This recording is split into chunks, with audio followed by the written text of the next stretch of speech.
Viewers. दर्शकों नमस्कार, मैं हूं आपके साथ मीनल और आप देख रहे हैं MNS न्यूज टीवी। स्वागत है आपका देश की खबरों में और अब इसी के साथ शुरुआत करते हैं आज की ताजी हेडलाइंस के साथ। उत्तर प्रदेश मुहर्रम और कांवड़ यात्रा की शांति समिति की बैठक SSP संजय कुमार वर्मा ने की अपील। जम्मू कश्मीर में IG भीम सेन टूटी ने नशा मुक्ति दिवस पर ड्रग्स के खिलाफ जन जागरण की अपील। ब्लॉक ट्रेडर्स एसोसिएशन अध्यक्ष चंद्रशेखर शर्मा ने वैश्विक व्यापार ठप होने पर जताई चिंता। और अब खबरें विस्तार के साथ। उत्तर प्रदेश में मुहर्रम और कांवड़ यात्रा को लेकर शांति समिति की बैठक SSP संजय कुमार वर्मा ने दिया संदेश। उत्तर प्रदेश के वरिष्ठ पुलिस अधीक्षक संजय कुमार वर्मा ने जानकारी दी कि मुहर्रम और कांवड़ यात्रा के शांतिपूर्ण आयोजन के लिए केंद्रीय शासित समिति की बैठक आयोजित की गई। इस बैठक में जिला अधिकारी, SPRA, ADM, नगर पालिका अधिकारी और अन्य प्रशासनिक अधिकारी शामिल हुए। SSP वर्मा ने कहा, सभी त्योहारों का शांतिपूर्ण आयोजन सभी पक्षों के सहयोग से ही संभव है। हमने सभी से अफवाहों से बचने, सोशल मीडिया पर निगरानी रखने और युवाओं पर विशेष ध्यान देने की अपील की है। देखिए, मुहर्रम और कांवड़ यात्रा को लेकर के सेंट्रल पीस कमेटी की मीटिंग जिलाधिकारी महोदय और सभी अधिकारी, SPRA और सभी ADM और सभी CO SDM और सभी जो चाहे वो नगर पालिका हो, चाहे वो PWD हो, बिजली विभाग हो और सभी विभाग के सभी अधिकारी यहाँ बुलाए गए थे।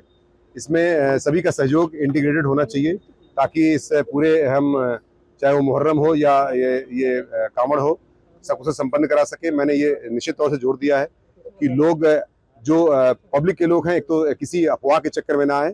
सोशल मीडिया पर नियंत्रण करने के लिए मैंने कहा है, नई उम्र के लड़के उन पर विशेष ध्यान रखा जाए, एक दूसरे के त्यौहार का सम्मान करें, ये भी मैंने कहा है। साथ ही साथ जो लोग यहाँ के हैं उन्होंने आश्वस्त भी किया है कि सर हम लोग एक दूसरे का सम्मान करेंगे और कहीं पर कोई समस्या नहीं आएगी और निश्चित तौर से सारे त्यौहार जो है यहाँ मुजफ्फरनगर में पुलिस की व्यवस्था चुस्त दुरुस्त रखी गई है और रखी रहेगी। और मैंने आपको बता दूं कि पूरे शहर में 5 अलग से मैंने चेतक मोबाइल 1, 2, 3 करके 5 चेतक मोबाइल भी लगा रखा है। रातों दिन की व्यवस्था मैंने किया है ताकि जो है और भी इसमें सुरक्षा का जो भी दायरा है और बेहतर किया जा सके। साथ ही साथ तो जो महत्वपूर्ण त्यौहार आते हैं तो सेंट्रल पीस कमेटी की मीटिंग हर बार होती है और होती रहेगी और निश्चित तौर से इससे एक अच्छा मैसेज जाता है और साथ ही साथ पब्लिक से इंटरेक्शन होता है। कुछ समस्याएं भी सामने आती हैं, उन संज्ञान भी लेकर के उसका निवारण किया है। सभी को बिल्कुल प्रसिद्ध कर दिया गया है, कहीं पर कोई ऐसा समस्या नहीं आएगी और निश्चित तौर से सब पर अगर कोई करता है तो निश्चित तौर से कार्रवाई की। और अब अगली खबर। जम्मू कश्मीर में नशा मुक्ति दिवस पर बोले IG भीम सेन टूटी कि ड्रग्स के खिलाफ जंग में आज का दिन बेहद महत्वपूर्ण। जम्मू जोन के IG भीम सेन टूटी ने नशा मुक्ति दिवस के अवसर पर कहा कि आज का दिन ड्रग्स के खिलाफ हमारी लड़ाई में विशेष महत्व रखता है। ये दिवस पूरे देश भर में मनाया जाता है। उन्होंने बताया कि आज जो झांकी आपने देखी है वो एक पुरस्कार विजेता प्रस्तुति है जिसे क्राइम ब्रांच ने 26 जनवरी को जम्मू में गणतंत्र दिवस परेड के दौरान प्रस्तुत किया था। इस प्रस्तुति को उस अवसर पर पुरस्कार भी मिला था। IG टूटी ने नशा विरोधी अभियान को जन आंदोलन बनाने और युवाओं को इससे दूर रखने की अपील भी की है। जैसा कि आप सभी को मालूम है कि आज का दिन जो ड्रग्स के खिलाफ हमारी जंग है उसमें काफी महत्व रखता है। आज ड्रग डी एडिक्शन डे है जिसको हम पूरे भारतवर्ष में मनाया जाता है। ये जो टैब्लू जो आपने देखा ये एक अवार्ड विनिंग टैब्लू है जो 26 जनवरी को क्राइम ब्रांच के द्वारा जम्मू जो गणतंत्र दिवस परेड है उसमें इसको प्रस्तुत किया गया था और वहाँ इसे अवार्ड भी मिला था।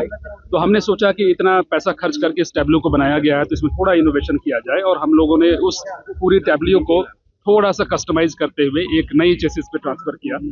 और ये जो आपने टैब्लू आज देखा ये शहर के अलग अलग चौक चौराहे में ये पार्क रहेगा और हमारी जो जंग है उसको आगे बढ़ाने में ये मदद करेगा। देखिए, नार्को टेररिज्म जो है वो आप सभी जानते हैं कि खासकर सीमांत क्षेत्र होने के कारण जम्मू कश्मीर के प्रदेश में ये काफी महत्व रखता है और जो हमारी लड़ाई है वो न सिर्फ आतंकवाद के खिलाफ है बल्कि पूरे इस ये जो बिजनेस है जो नारकोटिक्स रिलेटेड जो फंडिंग टेररिज्म को आगे बढ़ाती है इस पूरे इसके खिलाफ। जहां तक अमरनाथ यात्रा का सवाल है, आप लोगों को मालूम है कल हम लोगों ने एक ड्रेस रिहर्सल रखा था और ये जो हमारे 5 जिले हैं जो इस पूरे अमरनाथ यात्रा का जो सर्किट बनता है उसमें आते हैं, उस सभी में हमारी तैयारी बिल्कुल चाक चौबंद है और जितने भी हमारे पैरामिलिट्री के फोर्सेस थे वो सभी यहाँ पर आ चुके हैं। तकरीबन 180 कंपनियों का डिप्लॉयमेंट इस बार हम लोगों ने किया है जो पिछले बार से तकरीबन 30 ज़्यादा है। जी, ये आपकी खबर बिल्कुल सही है। सुबह वहाँ एक कॉन्टैक्ट एस्टेब्लिश हुआ आतंकवादियों के साथ और ये अभी सर्च अभियान चल ही रहा है। अभी वहाँ काफ़ी मौसम खराब है, फॉग हटने के बाद पूरा माजरा जो है क्लियर हो पाएगा। देखिए, यात्रियों से जो हमारी अपील है वो ये है कि जैसा कि आप सभी को मालूम है, जम्मू कश्मीर एक काफ़ी सेंसिटिव क्षेत्र है, और मेरी जो उनसे डायरेक्ट अपील है वो ये है कि जो सरकारी कॉन्वॉय चलता है उस कॉन्वॉय को आप ज्वाइन करें, इंडिपेंडेंट ट्रैवल ना करें। इस सिलसिले में हम लोगों ने कल एक एडवाइजरी भी पब्लिश की है, और आने वाले वक्त में ट्रैफिक डिपार्टमेंट की ओर से लगातार इस बारे में लोगों को सचेत किया जाएगा। और अब अगली खबर। व्यापार ठप हो चुका है, लॉक ट्रेडर्स एसोसिएशन अध्यक्ष चंद्रशेखर शर्मा का बयान। दुनिया जैसे थम गई हो, व्यापार पूरी तरह से बंद। लॉक ट्रेडर्स एसोसिएशन के अध्यक्ष चंद्रशेखर शर्मा ने वैश्विक व्यापार स्थिति को लेकर गहरी चिंता जताई। उन्होंने कहा कि रूस यूक्रेन युद्ध, इजराइल हमास संघर्ष और ईरान से जुड़ी परिस्थितियों के चलते पूरी दुनिया का व्यापार ठप हो गया है। ऐसा लग रहा है जैसे दुनिया थम सी गई है, न जहाज चल रहे हैं न लोग कहीं जा रहे हैं। युद्ध के चलते सर सभी को अवगत है, सारा पूरा कारोबार सभी स्थगित हो गया। युद्ध होने से, रशिया और यूक्रेन के युद्ध से, इजराइल के, हमास और ईरान के युद्ध से पूरा दुनिया एकदम स्तब्ध रह गई। सारी दुनिया ठहर गई। ऐसा लगता है कि कोई ना कोई जहाज जा रहा है, ना कोई आ रहा है। सब अपने अपने वतन को भाग रहे हैं, अपना घर छोड़ के भाग रहे हैं। कोई कहीं ऑर्डर नहीं मिल रहा, कोई पैसा नहीं देना चाहता, कोई कारोबार की तो बात ही खत्म हो गई, क्योंकि सब जगह युद्ध युद्ध युद्ध। सुबह से ही देखिए शाम तक युद्ध युद्ध। ताला भी पूरी तरह प्रभावित हुआ है, हमारी लेबर पूरी तरह प्रभावित है। हमारे पास बहुत बड़ा स्टॉक रुका हुआ है, सारी मशीनें हमारी, सारे ऑर्डर हमारे कैंसिल हो गए हैं, क्योंकि कहीं पे भी शांति नहीं है। जब शांति नहीं है तो माल कौन लेगा, कौन सा जहाज जाएगा। सारी मशीनें हमारी रुकी पड़ी हैं। हमको चारों तरफ से हम पे संकट है, अप्रत्यक्ष रूप से संकट है, जो सामने से नहीं दिखता। सारा विराम लगा पड़ा है, कारोबार पूरा स्थगित है। अब युद्ध के विराम होने से हमको शांति है, हमको उम्मीद है कि अब हमको ऑर्डर मिलेंगे और अब दोबारा से कारोबार चालू होंगे। कहीं पे कुछ न कुछ मतलब स्थिति में सुधार आएगा, ऑर्डर मिलेंगे, पेमेंट भी मिलेगा, ऐसी हमारी उम्मीद है, ऐसा हमारी कामना है। और अब अगली खबर। उत्तराखंड में रुद्रप्रयाग जिले के घोलतीर में बस दुर्घटना से गंभीर रूप में घायल 2 लोगों को एयरलिफ्ट कर ऋषिकेश एम्स भेजा गया। उत्तराखंड के रुद्रप्रयाग जिले के घोलतीर क्षेत्र में हुई बस दुर्घटना में गंभीर रूप से घायल 2 यात्रियों को ऋषिकेश स्थित एम्स अस्पताल में बेहतर इलाज के लिए एयरलिफ्ट किया गया है।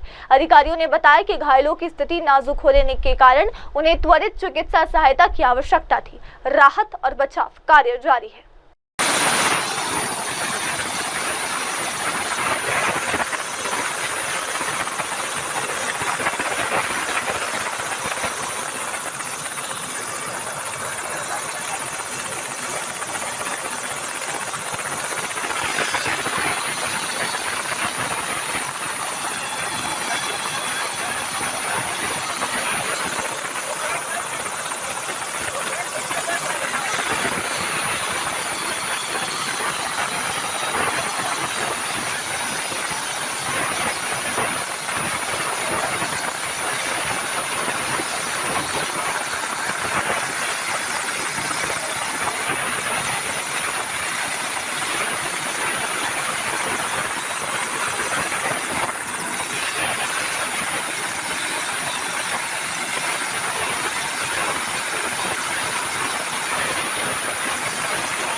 अब देखते हैं अगली खबर। नवसारी जिले के चिखली तालुका के अमधारा गांव के स्कूल में घुसा बारिश का पानी। गुजरात के नवसारी जिले के चिखली तालुका स्थित अमधारा गांव में लगातार हुई भारी बारिश के कारण एक स्कूल में बारिश का पानी घुस गया। स्कूल के परिसर और कक्षाओं में पानी भरने से शिक्षण कार्य प्रभावित हुआ है। स्थानीय प्रशासन को सूचित कर दिया गया है और जल निकासी के प्रयास शुरू कर दिए गए हैं। अभिभावकों ने बच्चों की सुरक्षा को लेकर चिंता जताई है और स्कूल प्रशासन ने उचित कार्रवाई की मांग की है।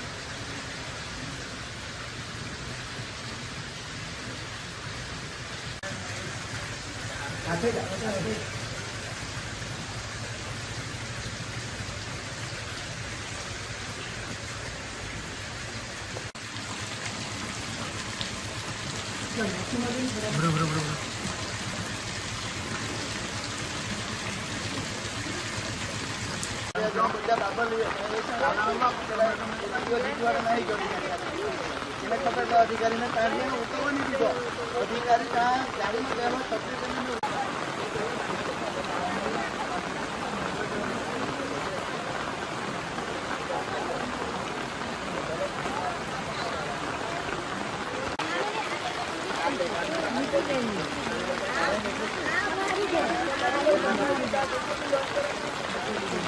आइए बढ़ते अगली खबर की ओर। कांग्रेस का रवैया आज भी तानाशाही जैसा ही है। बीजेपी सांसद दिनेश शर्मा का हमला।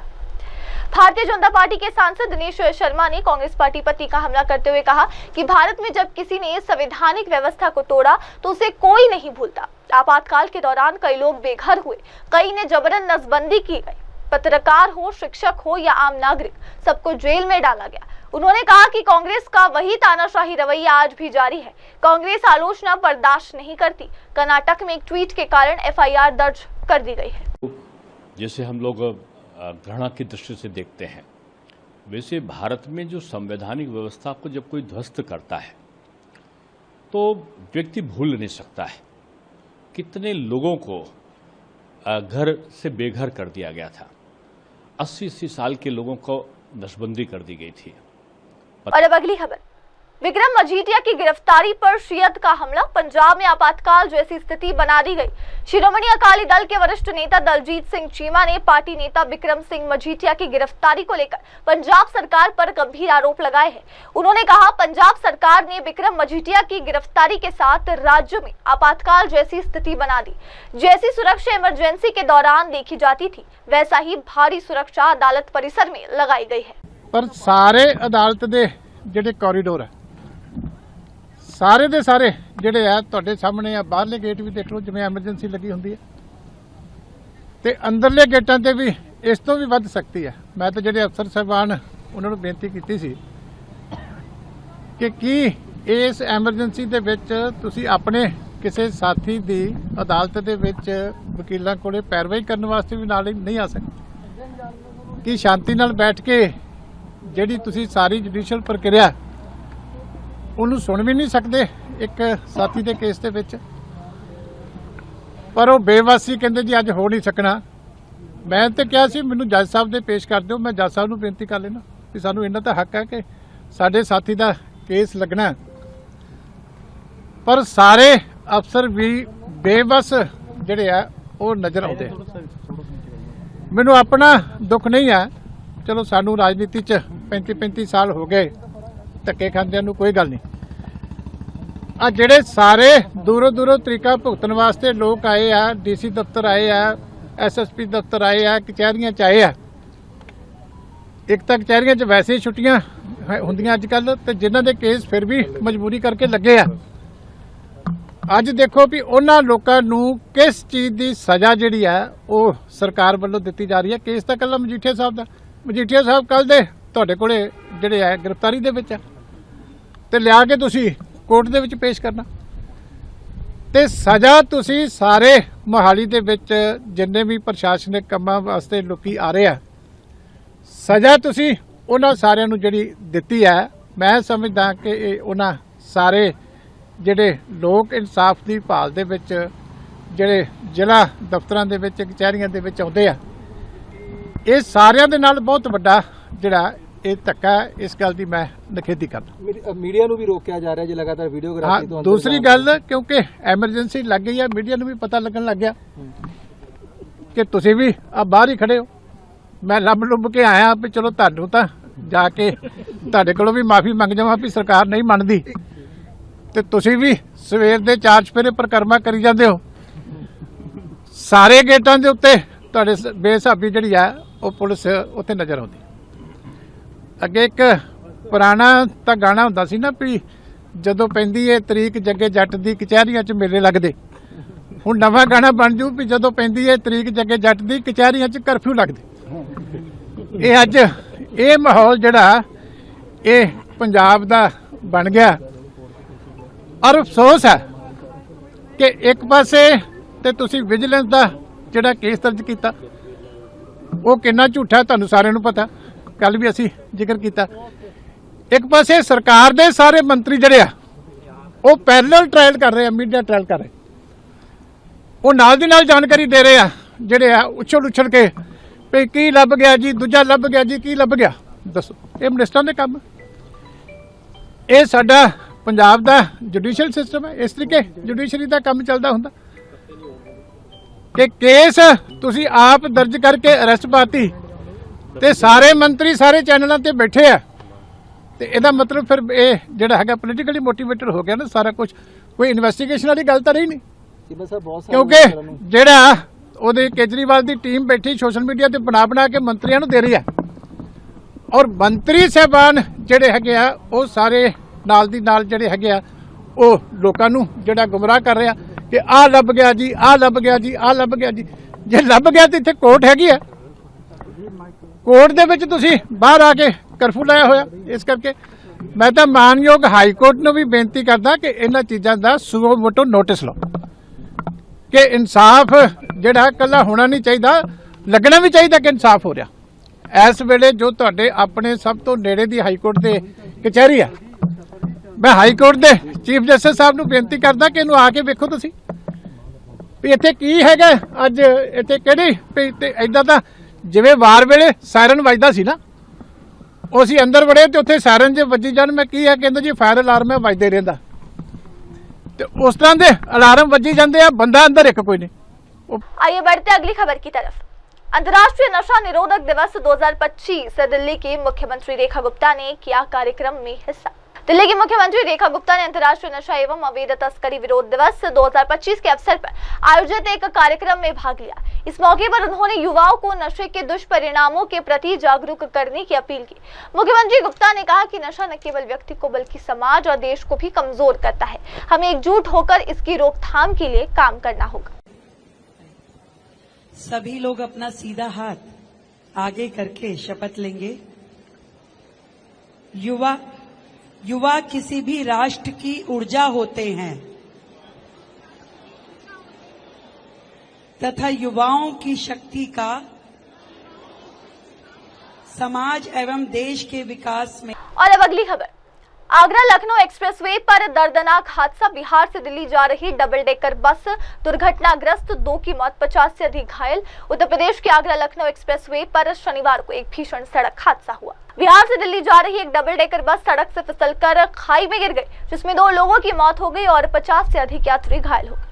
हादसे के तुरंत बाद मौके पर पुलिस और राहत दल पहुंचा। घायलों को पीजीआई और अन्य नजदीकी अस्पतालों में भर्ती कराया गया है। अस्पताल से सामने आई तस्वीरों में देखा जा सकता है कि घायल यात्रियों का इलाज जारी है।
आइए देखते हैं अब अगली खबर। जीटीबी अस्पताल में महिला मरीज के साथ दुष्कर्म और मौत के मामले पर सौरभ भारद्वाज का बड़ा बयान। जीटीबी अस्पताल में इलाज के दौरान एक महिला मरीज के साथ सहरोगी द्वारा कथित रूप से दुष्कर्म और बाद में उसकी मौत के मामले पर आम आदमी पार्टी के दिल्ली प्रदेश अध्यक्ष सौरभ भारद्वाज ने कड़ी प्रतिक्रिया दी है।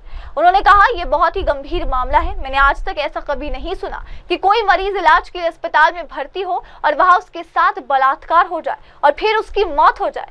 पीड़िता की उम्र सिर्फ 20 साल थी। सरकार ने इस मामले को दबाने की भरपूर कोशिश की है। सरकारी स्कूल और अस्पतालों की हालत दिन ब दिन खराब होती जा रही है। देखिए, ये बहुत सीरियस मामला है। मेरी याददाश्त में ऐसा कभी नहीं मैंने सुना कि एक पेशेंट जो अस्पताल में इलाज कराने आई हो उसके साथ उस अस्पताल में बलात्कार हो जाए, और वो भी ऐसा निर्मम बलात्कार हो कि उसके अंदर फिर उसकी मृत्यु हो जाए। वो पेशेंट बताया जाता आईसीयू में थी, उसके साथ वहाँ पे बलात्कार हुआ। 20 साल की पेशेंट थी, जवान थी। उसके बाद सरकार ने इस खबर को दबाने की पूरी कोशिश की, छिपाने की पूरी कोशिश की, और अब वो लड़की मर गई है।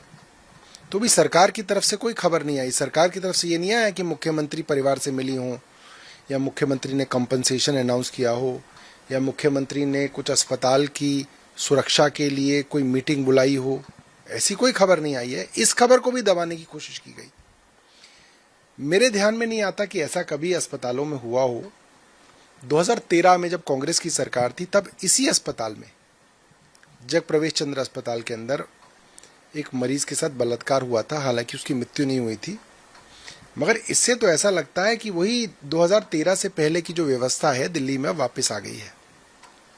वही अस्पतालों और सरकारी स्कूलों का बुरा हाल होना शुरू हो गया है।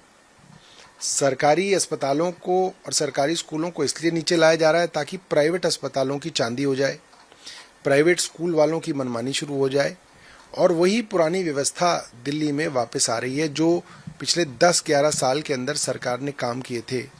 उस सरकार को लगभग वापस जो है जीरो पे लाया जा रहा है। अब आइए बढ़ते हैं अगली खबर पर। राजौरी के फ्लैश फ्लड प्रभावित खेवरा में निवासियों ने शुरू की सफाई अभियान। राजौरी शहर के खेवरा क्षेत्र में हाल ही में आई अचानक बाढ़ के बाद इलाके के लोग अभी भी मलबा हटाने और सफाई के काम में जुटे हुए हैं। बाढ़ के कारण यहाँ के घरों और दुकानों में पानी, कीचड़ और तलछट भर गया है, जिसके व्यापक स्तर पर संपत्ति को नुकसान पहुंचा है। स्थानीय लोग मलबा साफ कर सामान्य जीवन लौटाने की कोशिश कर रहे हैं। सरकार और स्थानीय प्रशासन द्वारा राहत एवं बचाव कार्य भी जारी है ताकि प्रभावित परिवारों को जल्द से जल्द मदद मिल सके।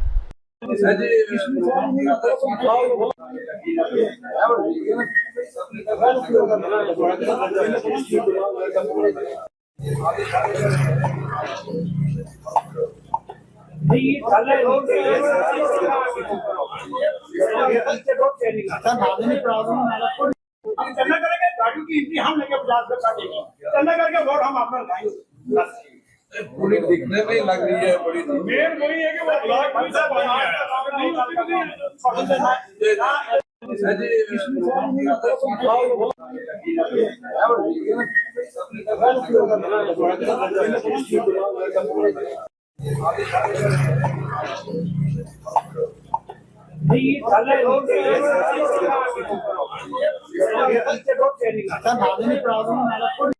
चंदा करेंगे, गाड़ियों की इतनी हम लेके 50 रुपए काटेंगे, चंदा करके वोट हम अपना लगाएंगे।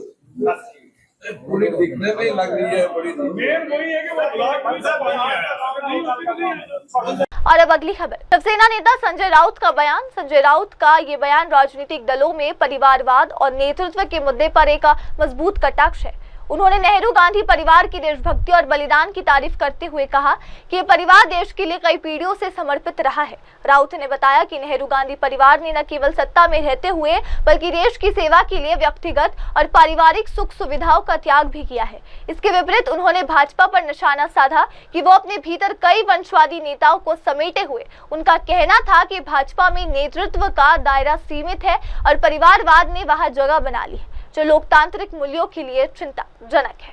अमित शाह कह रहे हैं कि शाही तोड़ी है 2014 मोदी जो है भराने शाही तोड़ के आएगी इमरजेंसी। क्या जय शाह उनका बेटा नहीं है क्या? जय शाह उनका बेटा नहीं है। ज्योतिरादित्य शिंदे माधवराव शिंदे के बेटे नहीं है। चिराग पासवान जो है वो रामविलास पासवान का बेटा नहीं है। आप मुझे बताइए। मैं ऐसे बहुत से नाम महाराष्ट्र में भी ले सकता हूँ। कौन क्या है और किसकी घरानेशाही है? आप क्या बोलना चाहते हो? आप किसकी तरफ उंगली दिखाते हो? मुझे बताइए कौन सी घरानेशाही है? पंडित नेहरू है, इससे पहले मोतीलाल नेहरू, इंदिरा गांधी, ये जो घराना है उसने जो त्याग किया है देश के लिए, अपना घर बार बेच दिया देश के स्वतंत्रता संग्राम के लिए, वो आप लोग व्यापारी लोग कभी नहीं कर सकते भाई। महात्मा गांधी की कोई घरानेशाही नहीं थी ना। अब मुझे बताइए किसकी घरानेशाही? आज सबसे ज्यादा ये घराना किराना होगा वो भारतीय जनता पार्टी में है। और पार्टी के जो घराने हैं ना बड़े बड़े, वो आप अपने पार्टी में ले। अशोक चव्हाण की घरानेशाही नहीं है क्या? जो आपको अब वो प्यारे अजित पवार की घरानेशाही नहीं है क्या? शरद पवार का ही घराना है ना, वो आपने लिया है। राजनीति में सिर्फ पैसा और सत्ता होने से कुछ नहीं होता। थोड़ा इतिहास भी समझ लेना चाहिए। आइए देखते हैं अगली खबर।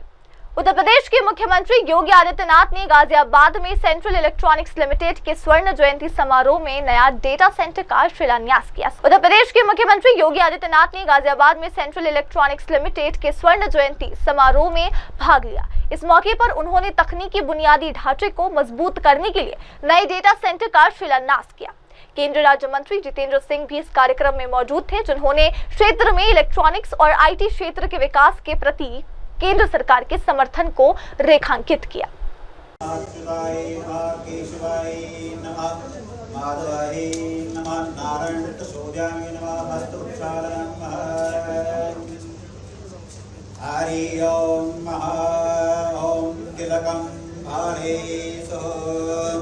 मंगलम भगवान विष्णु मंगलम जगद्दजा मंगलम पुंडरीकाक्ष मंगलायस्तनो हरि सर्वमंगल मंगले श्री सर्वार्थ साधिके शरण्ये त्र्यंबके गौरी नारायणे नमोस्तुते।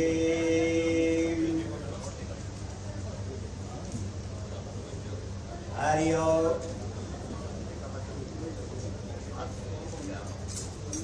ओम हरि ओम श्री नमः मंगलमूर्ते नमः सर्वमंगल मंगले श्री सर्वार्थसाधिके शरण्ये त्र्यंबके गौरी नारायणे नमोस्तुते। हरि ओम महावंदे देवमाहं सद्गुरुं वंदे जगत्कारणं वंदे पंथभूषणं नदरं वंदे पशूनां। आइए बढ़ते अगली खबर की ओर। विद्युत क्षेत्र में सुरक्षा दिवस मनाया गया। मंत्री ने दुर्घटनाओं में कमी लाने पर दिया जोर। दरअसल केंद्रीय राज्य मंत्री श्री श्रीपाद नाइक ने आज विद्युत क्षेत्र में सुरक्षा दिवस के अवसर पर कहा कि देश भर में अब तक लगभग 12,000 दुर्घटनाएं हुई है, जिनमें कई जानें भी गई हैं। उन्होंने बताया कि मंत्रालय की जिम्मेदारी है कि ऐसे हादसों को रोकने और कम करने के लिए काम किया जाए। मंत्री श्री नाइक ने कहा कि इसलिए हम आज सुरक्षा दिवस मना रहे हैं ताकि सुरक्षा के महत्व के प्रति जागरूकता बढ़ाई जा सके। उन्होंने सभी से सतर्क रहने और सुरक्षा मानकों का कड़ाई से पालन करने की अपील की। आज का दिन हम इस पावर क्षेत्र में सेफ्टी का दिन मना रहे हैं। हम देखते हैं पूरे देश में कम से कम ऐसे 12,000 एक्सीडेंट ऐसे होते हैं और कई जानें इस एक्सीडेंट में जाती है। उसको रोकने के लिए, उसको कम करने के लिए हमारे मंत्रालय का जो काम है कि वो सब कम करने के लिए आज सेफ्टी दिन का जो महत्व है लोगों को बताने के लिए आज सेफ्टी दिन का आयोजन किया है। ये मैसेज जो है हर दिन सभी को, समाज के हर घर को जाने की जो बात है, तो ऐसे दिन मनाने के बाद उसका प्रचार प्रसार अच्छी तरह होता है। मंत्रालय पूरी तरह से प्रयास कर रही है कि हादसे न हो, और हर एक ने एक ही मंत्रालय कुछ नहीं करते हैं लोगों के सहयोग के सिवाय, लेकिन लोगों ने सहयोग देना है और इसलिए मंत्रालय अपने अपने तरह से प्रयास कर रहा है। और ये जो एक्सीडेंट होते हैं तो कैसे हम कम कर पाए, जरूरत की और हम बढ़ पाए, इसलिए अपनी तकनीकी भी नई तकनीक आ रही है। और हमारा जो प्रयास है, आज हमने जो सेफ्टी किट का भी जो इनाग्रेशन किया हुआ है, जो सभी कर्मचारी को दिए जाएंगे, तो इसी तरह से एक्सीडेंट कम करने के लिए और हर एक ने अपने घर में भी सेफ्टी का जो ये है तो अपना। और अब अगली खबर। पूर्व राजस्थान सीएम अशोक गहलोत का आरोप, मुख्यमंत्री जनता की परेशानियों को समझने में असमर्थ। पूर्व मुख्यमंत्री और कांग्रेस नेता अशोक गहलोत ने कहा है कि राजस्थान के मुख्यमंत्री जनता की समस्याओं को समझने में नाकामयाब है। उन्होंने बताया कि आम जनता बेहद परेशान है और उनकी शिकायतें सुनवाई के लिए अधिकारियों तक नहीं पहुंच रही। अशोक गहलोत ने आरोप लगाया कि अधिकारी अब विधायकों को भी नहीं सुनते। पहले अधिकारियों में शिकायत दर्ज होने का डर होता था, लेकिन अब वो डर भी खत्म हो गया है। और अब वक्त हो चला है दर्शकों एक ब्रेक का। ब्रेक के बाद लौटेंगे और देखेंगे देश दुनिया की तमाम बड़ी खबरें। तब तक के लिए आप जुड़े रहे मेरी सहयोगी श्रद्धा के साथ और देखते रहिए MNS न्यूज टीवी। नमस्कार, मैं हूं Abhishek Bachchan. Keep watching MNS news. आप देख रहे हैं MNS न्यूज, सच जरूर।